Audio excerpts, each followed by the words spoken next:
Look at this.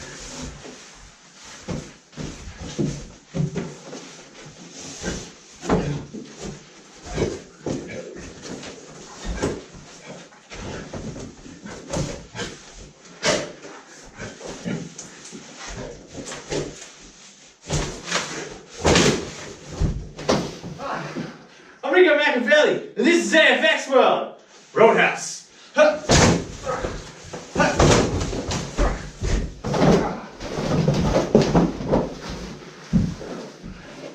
Yeah.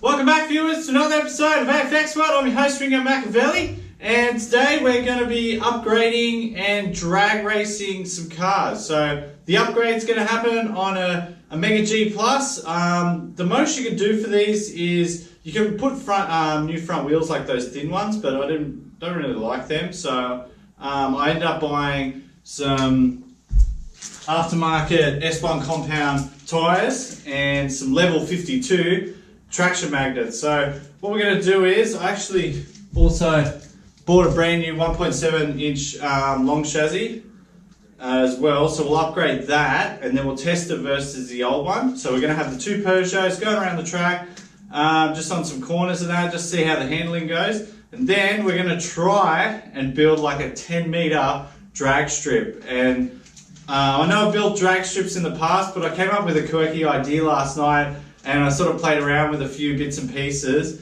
and I came up with this, which is, this is the best way I can find, like, to make a camera car. So pretty basic, just tapes two Super G pluses together with a Lego piece that connects onto some wheels, and just has like a little Lego holding bay for the GoPro. This is the best way you can do it, because the weight of the GoPro, if you put it on the car, two cars, it's just too much and the cars just end up dragging. This obviously still, it's a lot of weight for it to pull, so it'll be set a little bit forward, but hopefully, fingers crossed, I've tested it a little bit down a little straight, but fingers crossed it all goes well and you get some real good front end views. Plus, it'll be interesting to see. So what I'm doing is I'm going to have two drag strips. Each one will be separated, so a car will get its own two lanes, so then it's not restricted by the other, by another car being on the track. So this should give us a bit of a clear indication of the the quickness of the cars. I'm also going to put two starting points separated.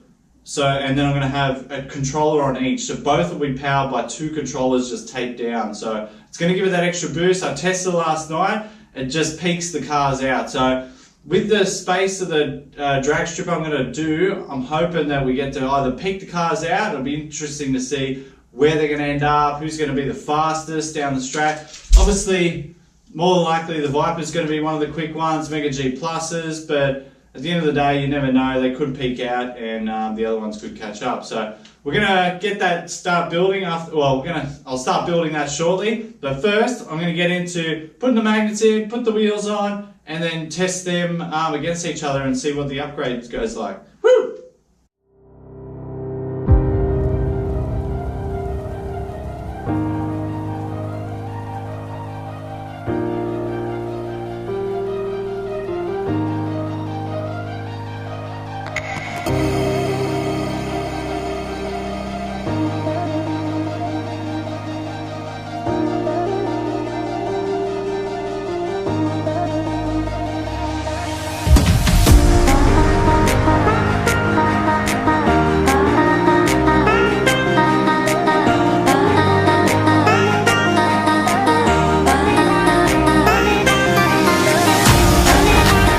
so here's the track we built. I've had to go to the Formula 1 shell because the other Peugeot shell, I got that as a Mega G, and it's not fitting in quite right. It was the front wheels were sticking out. I think that may affect the performance, so I've gone with this. So they're just even Stevens, sitting on the track quite nicely. What I did was, when I removed the wheels from the new one and the magnets, I replaced that on the old one, so putting the new magnets from the standard one and the new tyres on the old one, so that brings it back to pretty much scratch, besides like the use on the engine or the motor. So there we go. It's not that hard, that's why I didn't put it on video. Pretty much take care doing it. You just want to poke them out, and then they're a little bit fiddly getting in. But yeah, that wasn't too easy, and the tyres went a lot better on than the 440X2, I did notice. From just first playing around with, doesn't seem like there's much difference. You can feel a little bit of difference, but not like a lot, like heaps, like I did notice with the other one on the 440X2. But will be interesting to see like how the wheels go. They seem like a bit more grippy, so it might be a bit of a combination of both.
I did notice, as you can see, I switched tracks, I even took the shell off, changed the standard tyres back on, and I did notice that, yeah, look, the traction, the new magnets are a little bit stronger. I did say that before, but it's a combination of both. You really need these back tyres and the magnets to give you that extra traction, because when I took off and put the standard ones on, I did notice that I couldn't go as fast as I could when I had those tyres on. So if you're going to get them, you may as well get both tyres and the magnets as well, or just the tyres. I think maybe even the tyres are pretty grippy themselves.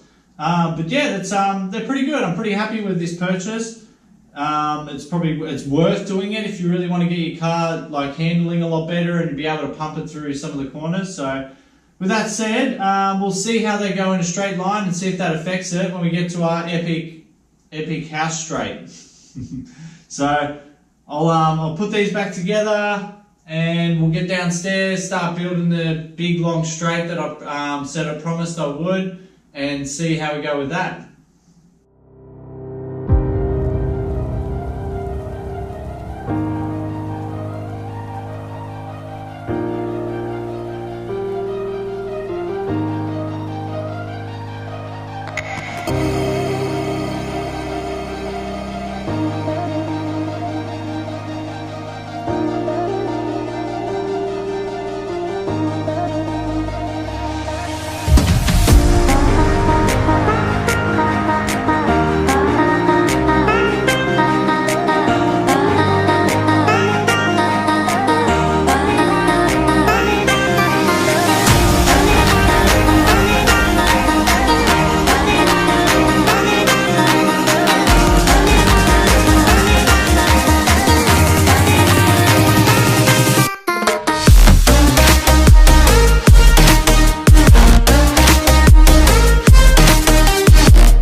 The upgrade to the Mega G Plus, well, the new one I bought, as you can see from the footage, it does go a little bit faster. Maybe it's just because it's newer, but on the straights it's much of a muchness. On the corners, big difference with the tyres and the magnets, as I discussed earlier, so I'd probably recommend that. Looking back on the 440X2, I wouldn't recommend getting the traction magnets yet. I wouldn't recommend getting the Neo magnets. As you can see, once it starts running out of power, it just carks it on the track. It's not really that fast. I don't know, maybe my magnets are just wrong, or like how they're shaped, but it's just not working with this car really well. I even put in the original axle and I've glued the wheels back on, and it's still just, it's just not working properly. So I'll probably end up buying maybe the next size up for the motor magnets, or just going back to the original. It's got good traction. It did go very fast before. It was just because of the traction that held it back. So maybe if I just do that, it'll go pretty well. So I'll test that again.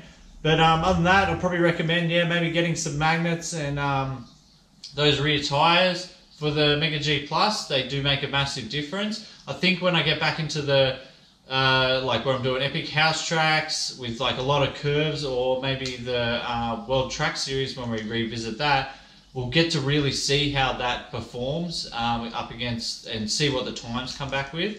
But yeah, other than that, yeah, it's pretty good. I hope you enjoy what you're watching.